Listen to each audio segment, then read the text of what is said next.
और अपने आचार्य जी के चरित्र से आप प्रेरणा लीजिए। मैं यही आग्रह के साथ अपनी वाणी को विराम देता हूं। बहन पूजा।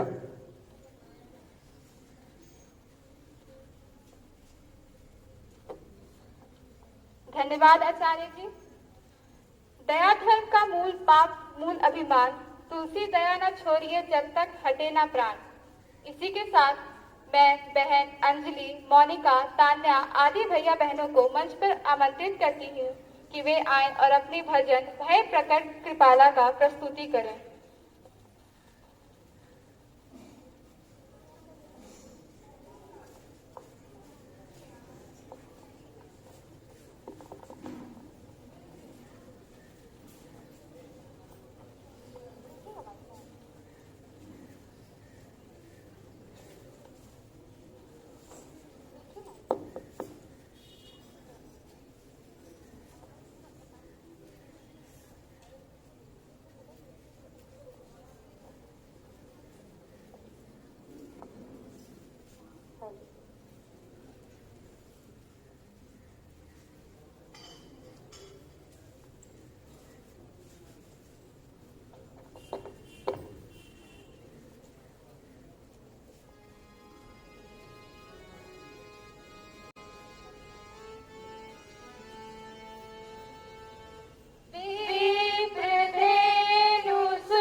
प्रकट कृपाला दीन दयाला कौशल्या हितकारी हर्षित महतारी मुनि मनहारी अद्भुत रूप विचारी भय प्रकट कृपाला दीन दयाला कौशल्या हितकारी हरोचन अभिरामा तनु धन श्यामा निज आयुध भुज चारी लोचन अभिरामा तनु धन श्यामा निज आयुध भुज चारी भूषण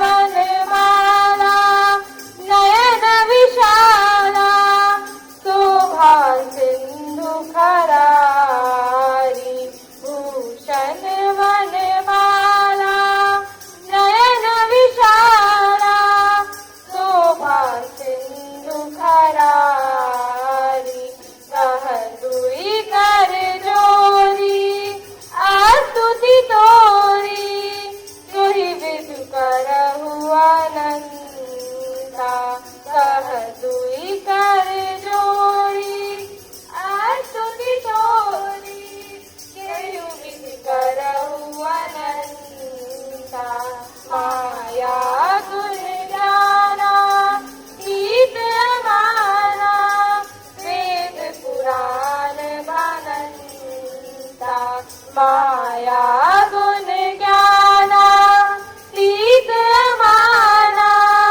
वेद पुराण भनंता करुणा सुख सागर सब गुण आगत जिहि गावहि श्रुति संता करुणा सुख सागर सब गुण आगत जिहि गावहि श्रुति संता भय प्रकट कृपाला दीन दयाला कौशल्या हितकारी तो मम हित लागी जन अनुरागी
पद पावहि तेरा परहि भव खूबा। यह चरित जे गावहि हरि पद पावहि तेरा परहि भव खूबा। भय प्रकट कृपाला दीन दयाला कौशल्या हितकारी हर्षित महतारी मुनि मनहारी अद्भुत रूप विचारी। भय प्रकट कृपाला दीन दयाला कौशल्या हितकारी कौशल्या हितकारी कौशल्या हितकारी। धन्यवाद।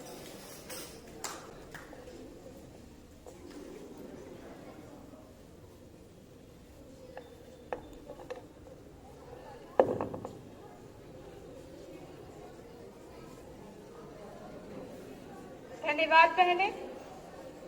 जिस महापुरुष की जयंती हम सभी आज मना रहे हैं, उन्हीं के जीवन के बारे में हम सभी को बताने आ रही हैं कक्षा नवम की छात्रा खुशी।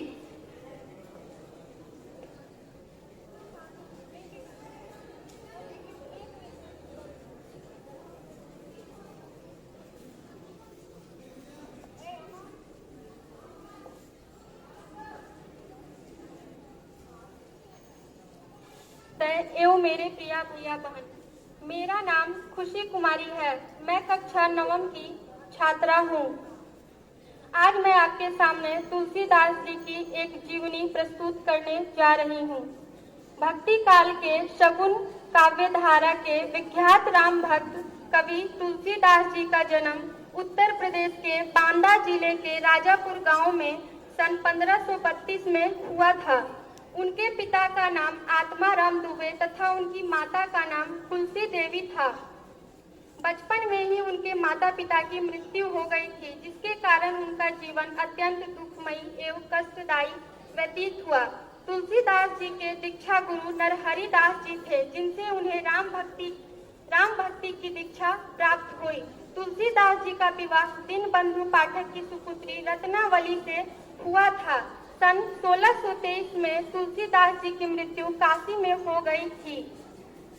तुलसी तुलसी सब कहे तुलसी मन की आस, तुलसी तुलसी सब कहे तुलसी मन की आस, लौ लागी सो राम से बन गए तुलसीदास। धन्यवाद।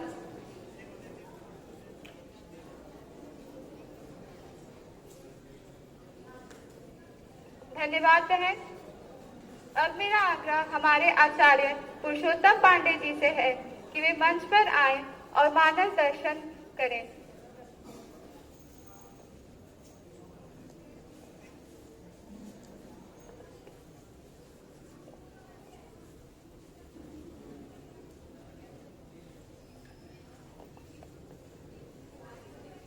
हरिओम।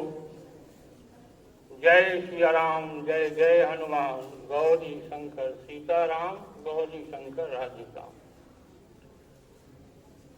माननीय मंचासीन अतिथिवृंद, आचार्य बंधुओं, भैया बहनों, आज हम लोग तुलसीदास की जयंती मना रहे हैं और विषय तो हमें बहुत कनिष्ठ मिला हुआ है, मानस दर्शन। मानस के रचयिता तुलसीदास के नायक श्री राम जी हैं, जिनके जन्म पर आप लोगों ने ये अभिगीत के रूप में उनकी उद्गार को सुने थे। वो कभी जन्म मान ही नहीं रहे हैं, वह खुद कह रहे हैं कि प्रकट हुए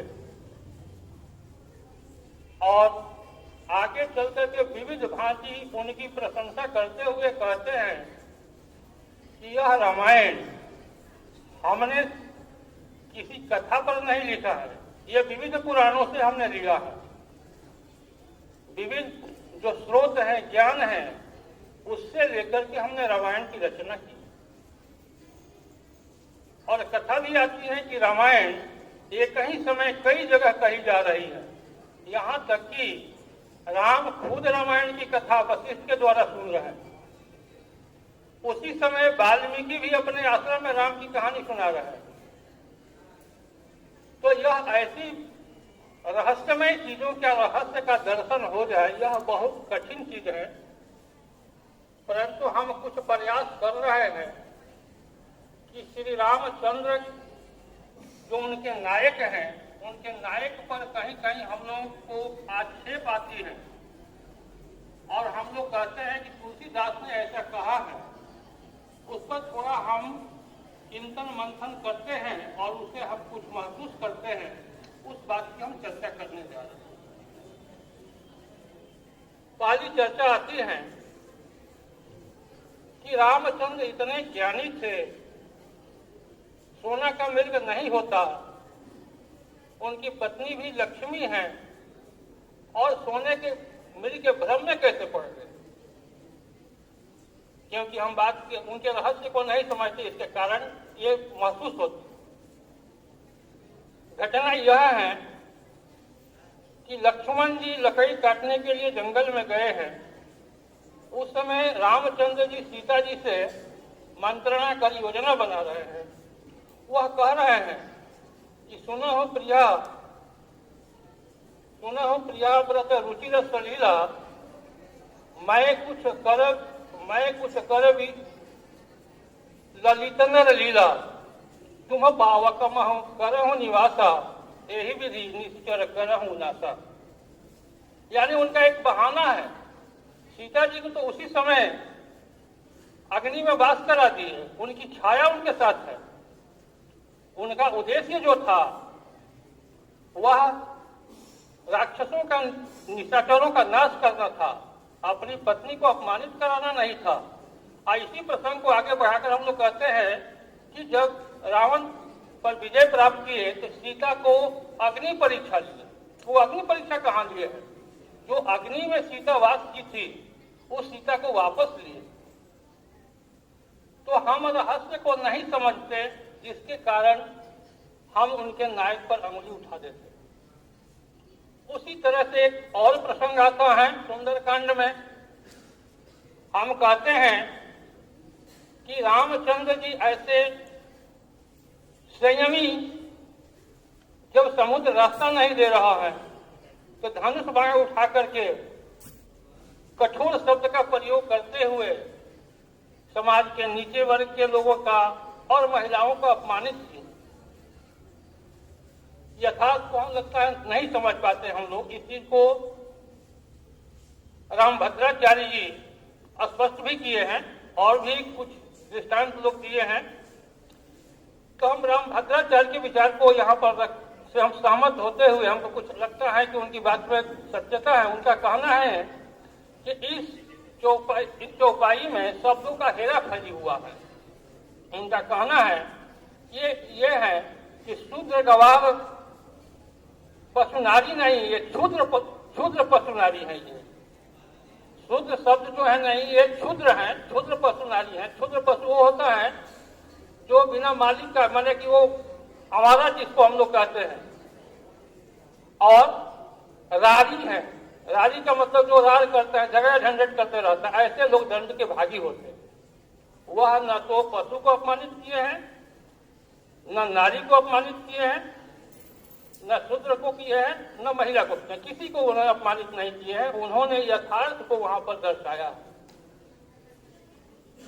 और एक तीसरा हम लोग संशय करते हैं, जैसे कि होता है कि महिला का सम्मान नहीं करते, अपनी गर्भवती महिला को, अपनी गर्भवती पत्नी को घर से निकाल दिए। पद्म पुराण में ये बातें आती हैं कि जिस समय रामचंद्र जी वशिष्ठ के द्वारा रामायण गुरु आश्रम में सुन रहे थे, उसी समय वाल्मीकि जी भी रामायण और राम के जन्म के विषय में जानकारी दे रहे थे।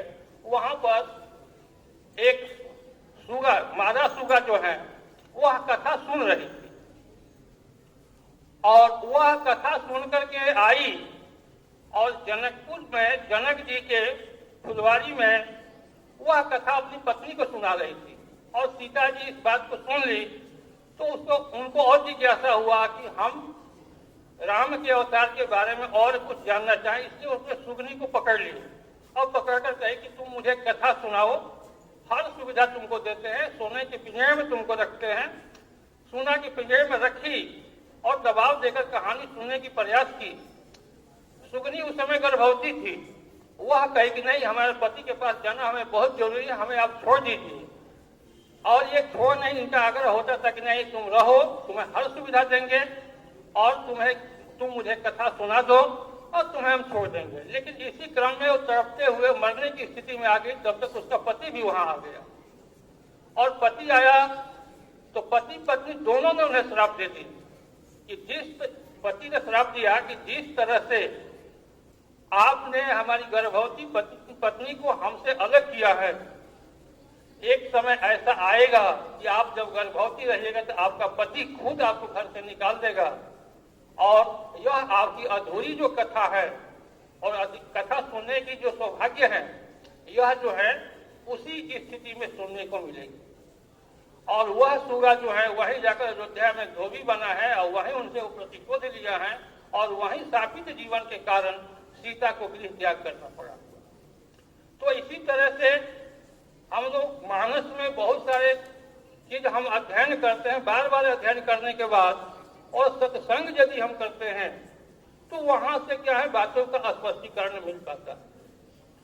यह एक कोई दोहा कवितावली नहीं है कि मान लेते हैं कि एक बार हम दोहा पढ़ लिए तो वो याद कर लिए, यही बातें नहीं है। इसमें है रहस्य बहुत, और ये रहस्य के लिए तुलसीदास खुद भी कहते हैं कि रामचंद्र के चरित्र सुहाए, कल्प कोटि लगी जाहि न गाए। अरे रामचंद्र का यह चरित्र सुहाता तो सबको है, लेकिन इसको गाने के लिए या कथा कहने के लिए कल्प कोटि भी कम पड़ जाता। इसलिए यह निश्चित रूप में रहस्यपूर्ण है और रहस्य को समझने के लिए अध्ययन करना पड़ता है, सत्संग की आवश्यकता पड़ती है। और निश्चित रूप में ये तुलसीदास जी का जो मानस है हमारे सामाजिक और पारिवारिक, राजनैतिक हर क्षेत्र के में ये मार्गदर्शन किया हुआ है। समय की कमी के कारण हर बिंदु को स्पर्श करना संभव नहीं है और हमें अगर समय मिलती है तो हमें कुछ अध्ययन भी करना चाहिए और सत्संग की कहीं कहीं बातें आती है तो सत्संग करना चाहिए। इससे क्या है कि सही बातों का स्पष्टीकरण होता है। धन्यवाद। जय श्री राम।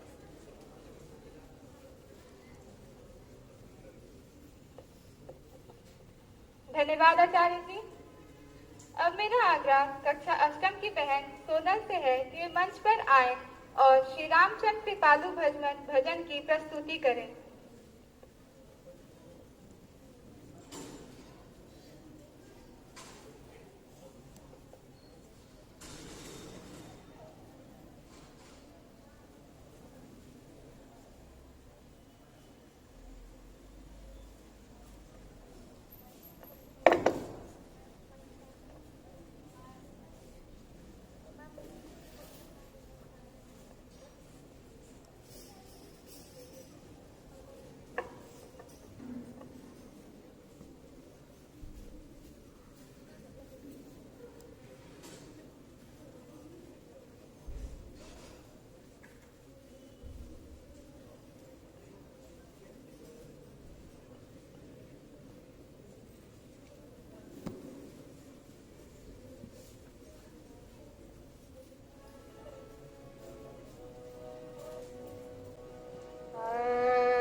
हरण भव भय दारुणं श्रीराम भज मन हरण भव भयदारुणं श्रीराम श्रीराम नव कंज लोचन कंज मुख कर कंज पद कंजारुणं श्रीराम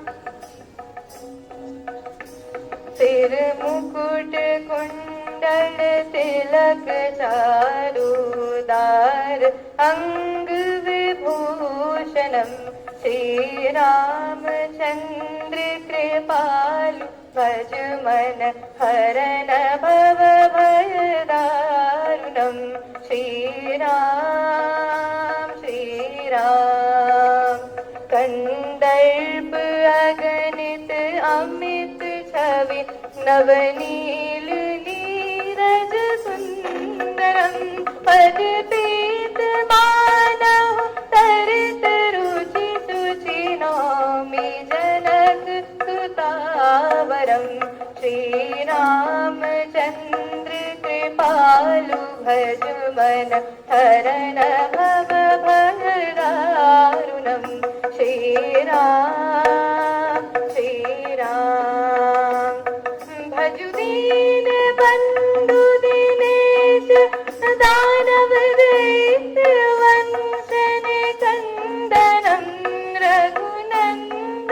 आनंद कंद कौशल चंद दशरथ नंदनं स्मजान भुज कर चाप धर संग्राम जित खर दूषणं श्रीराम श्रीराम श्रीरामचंद्र कृपालु भज मन हरण भव भयदारुणं श्रीराम श्रीराम सिर मुकुट कुंडल तिलक चारु उदार अंग विभूषणं आजान भुज कर चाप धर संग्राम जित हर दूषणं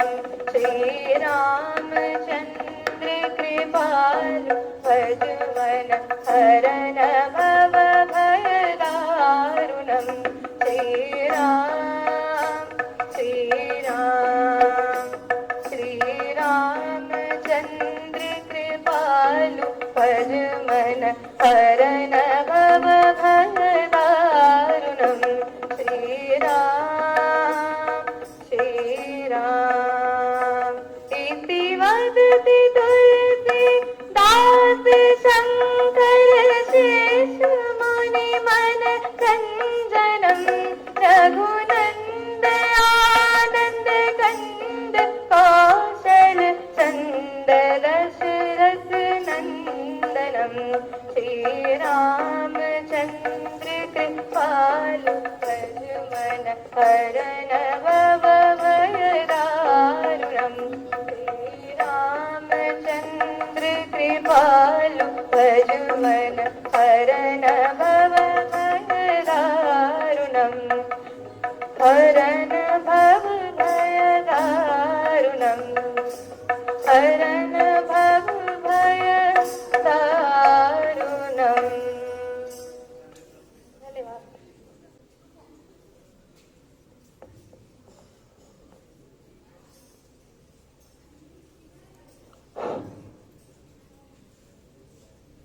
परम सौभाग्य की बात है कि आज हम लोग गोस्वामी तुलसीदास जयंती मना रहे हैं और बहुत कम समय में थोड़ा सा प्रयास करके हम लोग ये कार्यक्रम को आज संपन्न करने वाले थे। इसलिए कोई विशेष अतिथि आज हम लोग जो है बाहर से नहीं बुलाए थे और ऐसा सौभाग्य प्राप्त हुआ जो अकल्पनीय है और हमारे बीच में उच्च स्तरीय अतिथि महोदय उपस्थित हैं। मैं इस अवसर पर उनका हृदय से स्वागत और अभिनंदन करना चाहूंगा। हमारे बीच हैं माननीय संगठन मंत्री परम आदरणीय माननीय ख्याली राम जी उपस्थित हैं। मैं इस अवसर पर उनका हृदय से स्वागत एवं अभिनंदन करता हूं।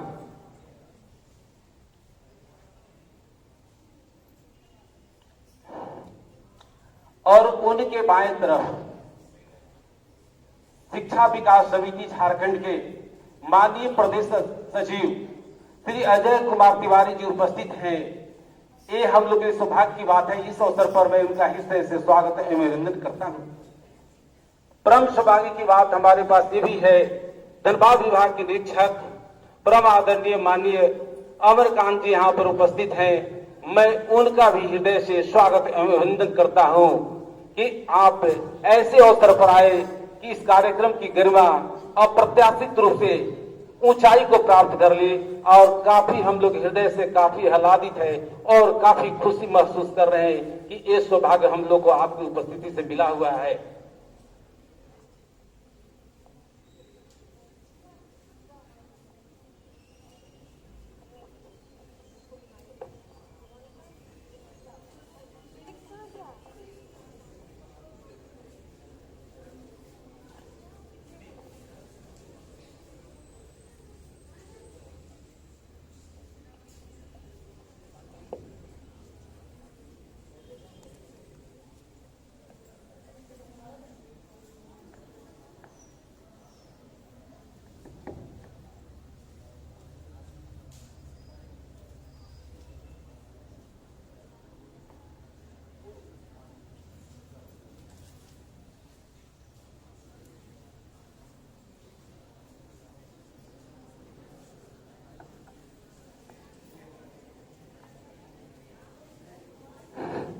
जय श्री राम, जय श्री सीताराम। आज की इस तुलसी जयंती के पावन अवसर पर बड़े सौभाग्य का अवसर प्राप्त हुआ है। हमारे प्रदेश सचिव श्री उपस्थित हैं। मैं इनसे निवेदन करता हूं, श्रद्धा पूर्वक तुलसीदास जी के चरणों में अपने मधुर वचनों से हम लोगों को आसक्त करने का कष्ट करें। मंच पर मैं सादर आमंत्रित करता हूं।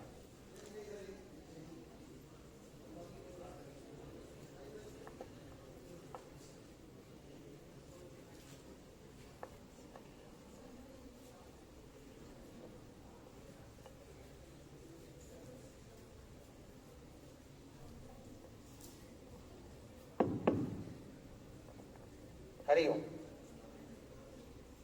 आदरणीय संगठन मंत्री श्रीमान ख्यालीराम जी, परमादरणीय संभाग निरीक्षक श्रीमान अमरकांत जी, प्रधानाचार्य आचार्य बंधु भगिनी, प्यारे भैया बहन, समय बीत जाने के बाद भी आप सबने साहित्य जगत के मूर्धन्य कवि, हिंदी समाज के अक्षुण्ण नक्षत्र तुलसीदास जी की जयंती मनाने का निर्णय किया। बहुत लोग जन्म लेते हैं, मर जाते हैं। कभी सोचा है उसमें से कुछ की ही जयंती क्यों मनाते हैं? कुछ की ही मनाते हैं, सबकी नहीं मनाते। तो जो भी इस जगती में आया सबको एक दिन जाना है। देश धर्म के हित मर जाए नाम अमर हो जाता है। सुना होगा आप। कवि तो बहुतेरे हुए, लेकिन देश में ही नहीं विदेश में भी तुलसीदास की जयंती मनाई जाती है। कई जगह बच्चों के बीच में जाकर के, बच्चे मैंने अपने बच्चे, बाहर तो नहीं, चर्चा वार्ता किया अलग से। कई बच्चे कहते हैं, क्या कहें आचार्य जी, हमारे घर में तो फ्रीज नहीं है, हमारे घर में इन्वर्टर नहीं है, कैसे पढ़ें? हम लोग ढेबरी में पढ़ते थे और 12 घंटे 14 घंटे 24 घंटा में स्वाध्याय सेल्फ स्टडी करते थे। आपकी तरह उनकी भी नहीं आते। ये तुलसीदास जी जिनकी जयंती मना रहे हैं, तो जन्म लेने के साथ ही मां चली गई, बाद में पिता चले गए, अनाथ जीवन की तरह जिया। लेकिन कुशाग्र बुद्धि, अध्ययन में निपुणता के कारण विद्वान हो गए। लेकिन जब टीन एज आता है ना, युवावस्था आती है, तो व्यक्ति बहकता है, भटकता है मार्गदर्शक नहीं मिला तो गलत मार्ग पर भी पैर रख देता है और अपनी बर्बादी का संपूर्ण सामग्री उपलब्ध कर लेता है। यही तुलसीदास जी ने भी किया।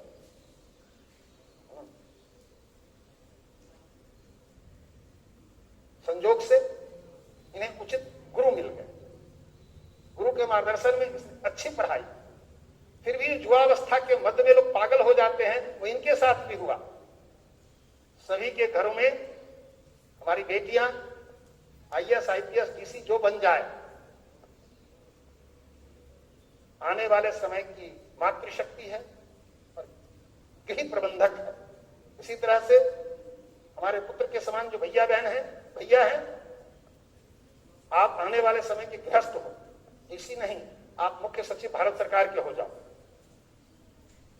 और आने वाले समय में मैनेजमेंट अपने घर से लेकर के और देश का करना है।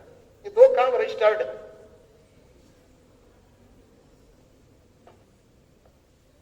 तो 3 शब्द है जो कि आप 9th से 12 के भैया बहन हो, इसलिए बता रहा हूं। उनसे नीचे के रहते 9th के तो नहीं बताता।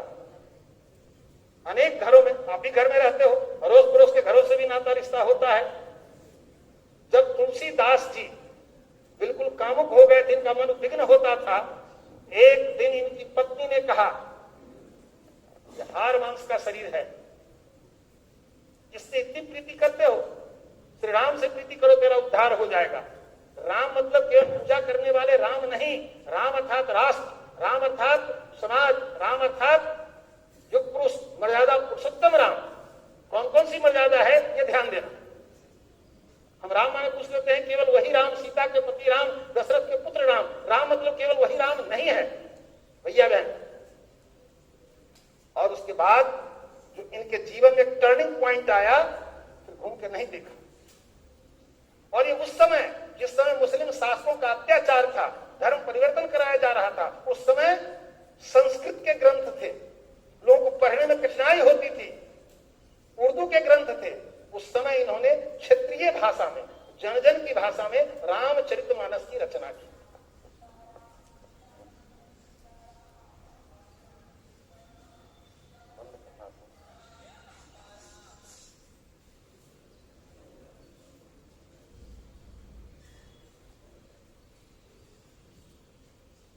उस समय इन्होंने रचना की। मस्जिद में भी रहना पड़ा, भोजन के लाले थे, वहां भी रहकर के इन्होंने केवल एक रामचरितमानस की रचना नहीं की है, 12 ग्रंथावली की रचना की है। 12 ग्रंथ हैं जो हिंदू समाज के लिए धरोहर है। मुझे लगता है कि आप में से अधिकतम ने हनुमान चालीसा पढ़ा होगा। कितने लोगों ने पढ़ा है, जरा हाथ निकालिए। हनुमान चालीसा जो पढ़ा है, एक बार भी पढ़ा हो हनुमान चालीसा, हाथ नीचे करिए। जो नहीं पढ़ा है देखा जरूर, केवल पूजा पाठ के लिए पढ़ लेते हैं हमारे भाई बहन, आचार्य भी, हम सब भी नहीं। केवल पूजा के लिए मेरी मान्यता है कि मैं युवकों से, भैया बहनों से कहता हूं, पूजा के लिए न रामचरितमानस पढ़ो न हनुमान चालीसा पढ़ो। उसको इसलिए पढ़ो कि उसमें से हमारे लायक क्या है। तुलसीदास जी ने ही हनुमान चालीसा की भी रचना की है, बजरंगबाण की भी रचना की है। हनुमान चालीसा ऊपर की 2-3 पंक्ति कौन आप में से सुना सकते हैं? कोई सुना सकते हैं? कौन सुनाएंगे? 2-3 पंक्ति अपने लायक बात ढूंढनी है ना। अरे भाई, तुलसीदास ने जो रामचरितमानस लिखा ना, उसने हनुमान जी को जब राम का राज्याभिषेक हो रहा था तो कुछ नहीं दिया राम जी ने। सीता जी को बड़ा खराब लगा कि सीता का प्रिय बेटा वही थे, है ना, वही थे, तो उनको एक अपना हार जो अमूल्य था उस समय का दे दिया। तो क्या किया हनुमान जी? भर के देखने लगे थे ना किसमें सीताराम है या नहीं। तो हम तो विद्या भारती, हम लोग शिक्षा जगत के विद्यार्थी हैं ना, हम भी विद्यार्थी, आप भी विद्यार्थी, तो हर कुछ में हमारे लायक क्या है ढूंढना चाहिए ना। यही हमारे भैया बहन ढूंढना छोड़ दिए। आइए आपको हनुमान चालीसा में अपने लायक ढूंढने को बताता हूं। किसी को 2 लाइन कोई नहीं सुना सकता। अरे गलती बोलने की छूट है। चलो बहन, 2 पंक्ति सुनाना है। जय हनुमान ज्ञान गुण सागर को तो गुरु जी की वंदना है। जय हनुमान से सुनाओ।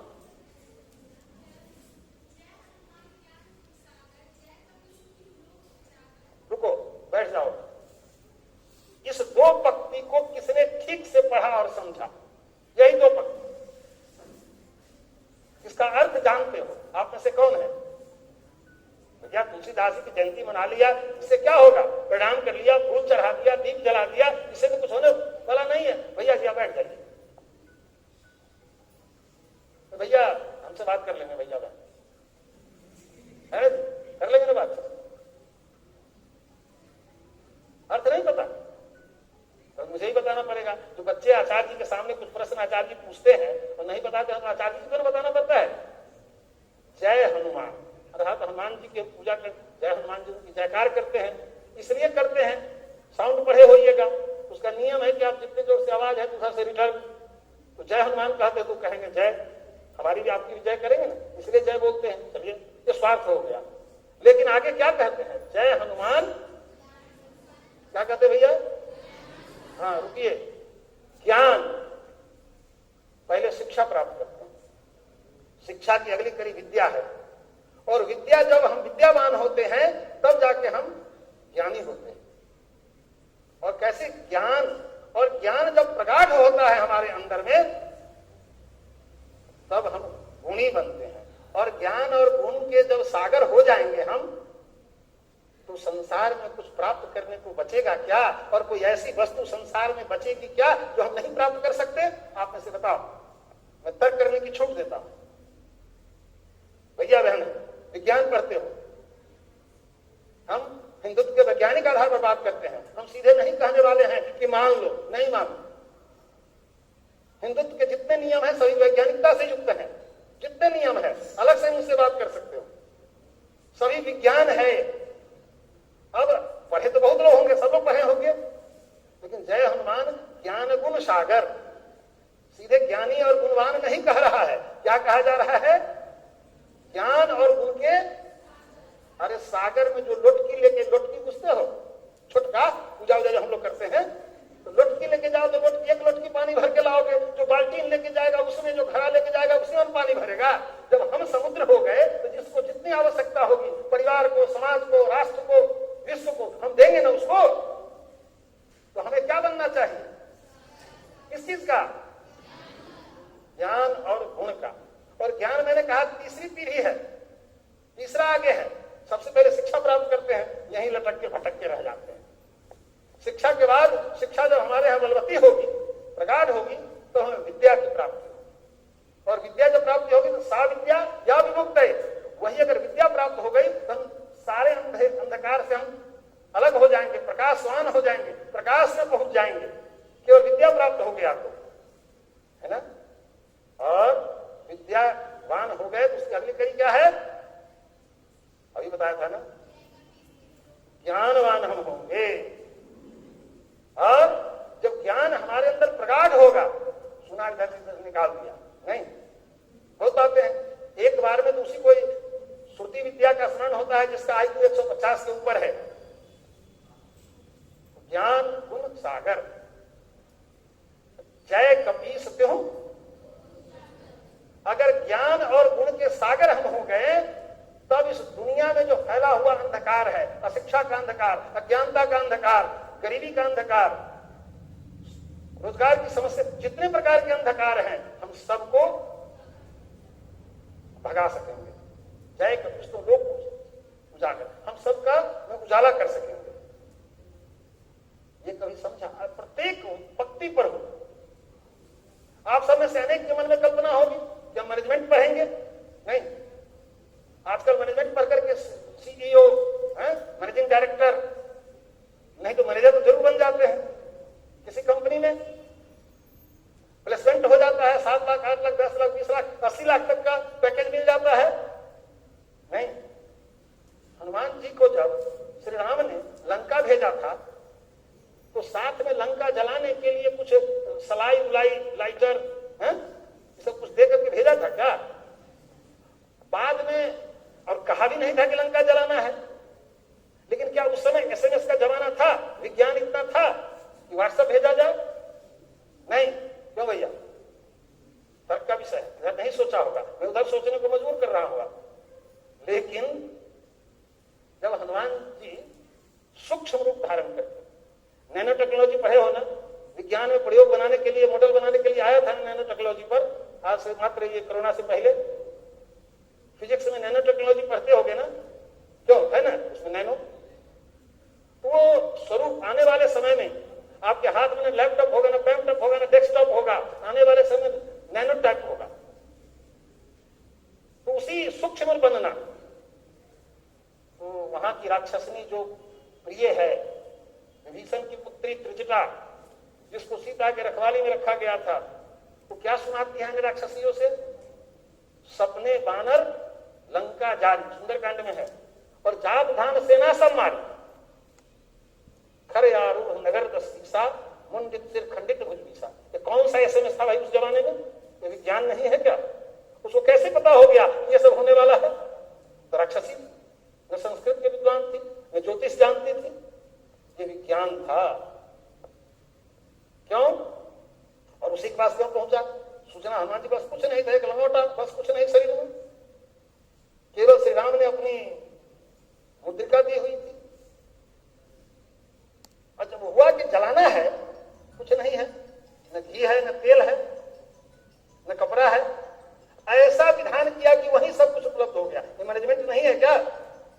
श्री राम ने इतना लंबा पुल बनवा दिया, न लेबर ले गए अयोध्या से, न सेना ले गए अयोध्या से। ये मैनेजमेंट नहीं है?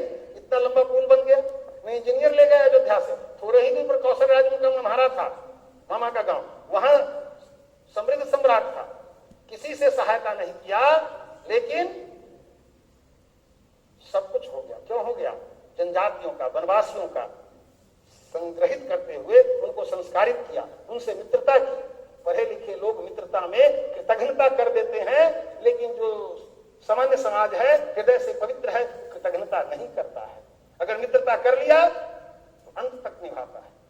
आज दोस्त बन रहे हैं, बहनें भी हमारी कहती है हमारा दोस्त है, भैया भी कहते हैं हमारा दोस्त है, मित्र नहीं कोई बोलते हैं। लेकिन रामचरितमानस में गोस्वामी जी ने लिखा, जे न मित्र दुख हो ही दुखारी, तिन्हि विलोकत पातक भारी।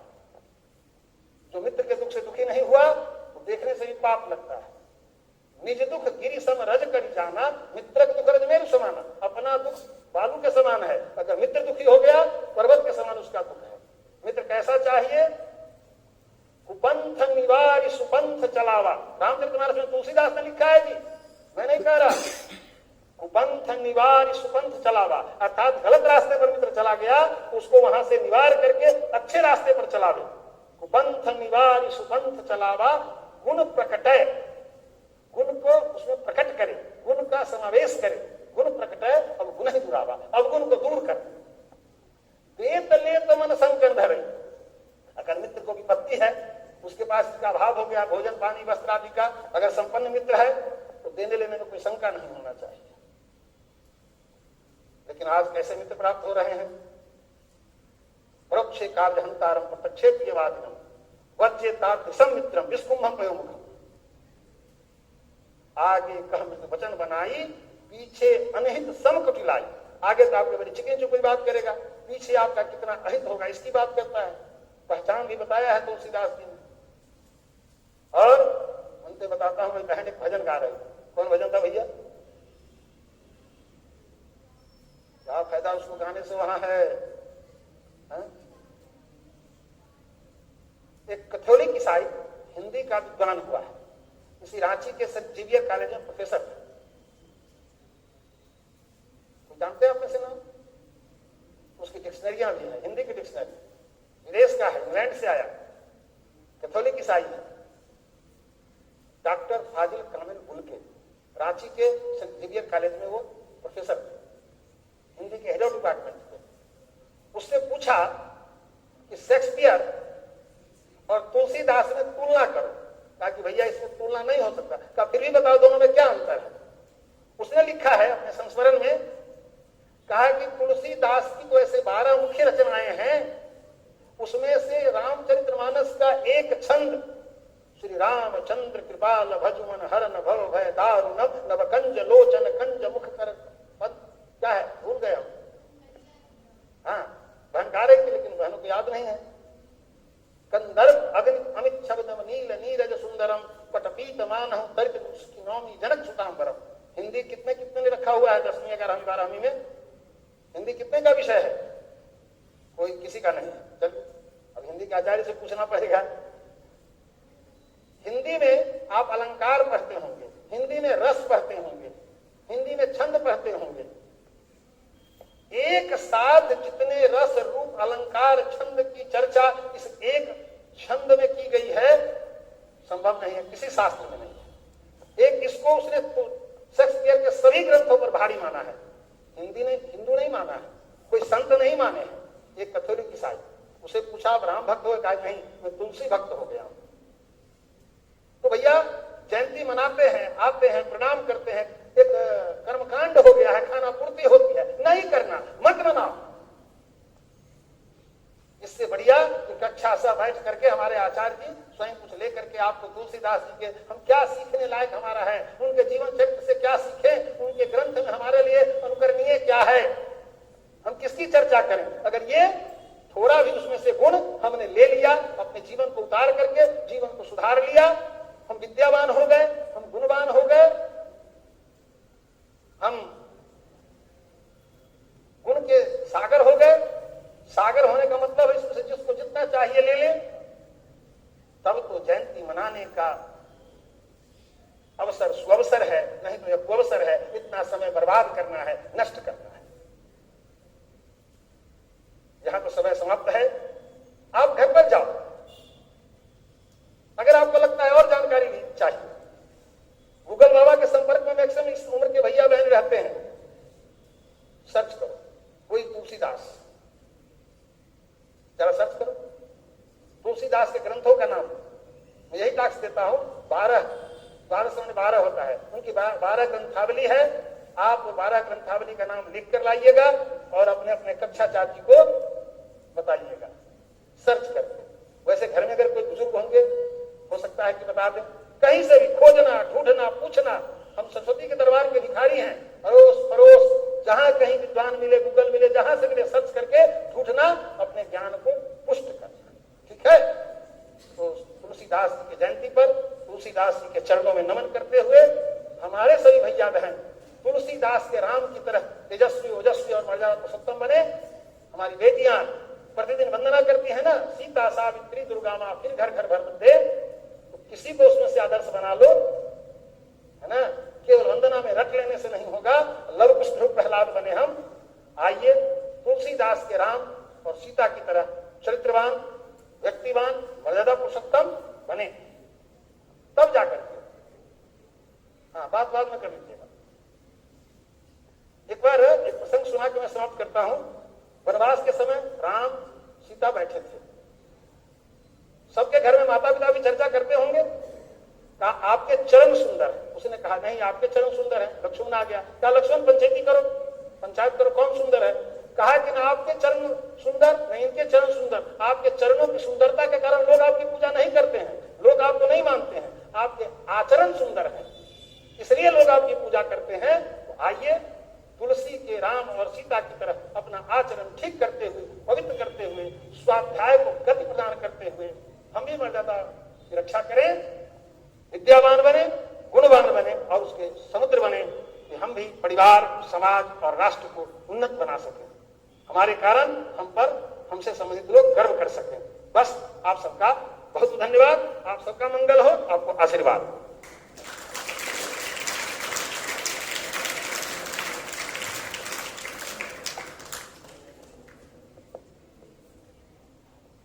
अभी 12:25 हो रहा है। हम लोग 12:40 में सभी आचार्य बंधु दीदी से आग्रह है कि 12:40 में 1 से 1 रूम नंबर में संपर्क कर लेंगे, उपस्थित हो जाएंगे। सभी आचार्य बंधु दीदी से आग्रह है कि 12:40 में हम लोग कक्ष क्रमांक 1 से 1 में उपस्थित हो जाएंगे।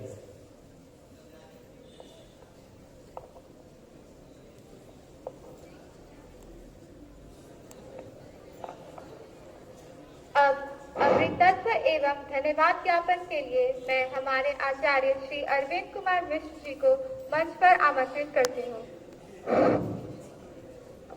जय श्री राम। हमने सुना है कि जहाँ श्री राम की चर्चा होती है वहाँ भगवान श्री हनुमान स्वयं उपस्थित हो जाते हैं। तो मैं इस सभा में सबसे पहले अड़ंग रूप में उपस्थित श्री हनुमान जी को भूरी भूरी प्रशंसा करते हुए कोटि कोटि प्रणाम करता हूँ और धन्यवाद देता हूँ कि इस सभा को सफल बनाने में उनका योगदान रहा। आराध्य श्री राम को भी मैं नमन करता हूं और इस सभा में धन्यवाद देता हूं कि हम लोगों को इस योग्य बनाया है। गोस्वामी तुलसीदास जिनका चरित्र और रचनाएं जुगों जुगों तक जीवंत बना रहेगा और एक एक चौपाई व्यक्ति को उद्देश्य के साथ ज्ञान देता रहेगा, ऐसे संत को भी कोटि कोटि धन्यवाद। इस राष्ट्रभक्त संगठन के संगठन मंत्री माननीय श्री ख्याली राम जी को जो इस सभागार में उपस्थित हैं, मैं हृदय से धन्यवाद देता हूं। अपने इस विद्या विकास समिति झारखंड प्रदेश के प्रदेश मंत्री माननीय श्री अजय तिवारी जी को मैं हृदय से आभार और धन्यवाद प्रकट करता हूं। धन्यवाद विभाग के और हमारे मार्गदर्शक निरीक्षक के रूप में माननीय श्री अमरकांत झा जी को भी मैं धन्यवाद ज्ञापित करता हूं। अपने विद्यालय के प्रधानाचार्य माननीय प्रभारी प्राचार्य एवं सभी आचार्य वृंद आचार्य बहनों को मैं हृदय से आभार और धन्यवाद प्रकट करता हूं। इस विद्यालय के सभी कर्मचारी बंधु भगिनी जिनका भी योगदान रहा है, मैं उनको भी धन्यवाद और आभार प्रकट करता हूं। इस मंदिर के देवतुल्य भैया बहनों, आप मेरे प्राण हैं और मैं अपने प्राणीपण से आपको धन्यवाद और आशीर्वाद ज्ञापित करता हूं। इस भूमि में कोई भी शक्ति आहूत अनाहूत अनागत आगत और इसी के साथ हमारे भैया बहनों के अभिभावक बंधु जो उपस्थित हैं, मैं उन सबों को भी हृदय से आभार और धन्यवाद ज्ञापित करता हूं। धन्यवाद। मैं इसी के साथ शांति मंत्र के साथ सभा विसर्जन की घोषणा भी करना चाहूंगा। सावधान। सर्वे भवन्तु सुखिनः, सर्वे भवन्तु सुखिनः, सर्वे सन्तु निरामयाः, सर्वे भद्राणि पश्यन्तु, मा कश्चित् दुःखात् भवेत्। ओम शांति शांति शांति। जय श्री राम।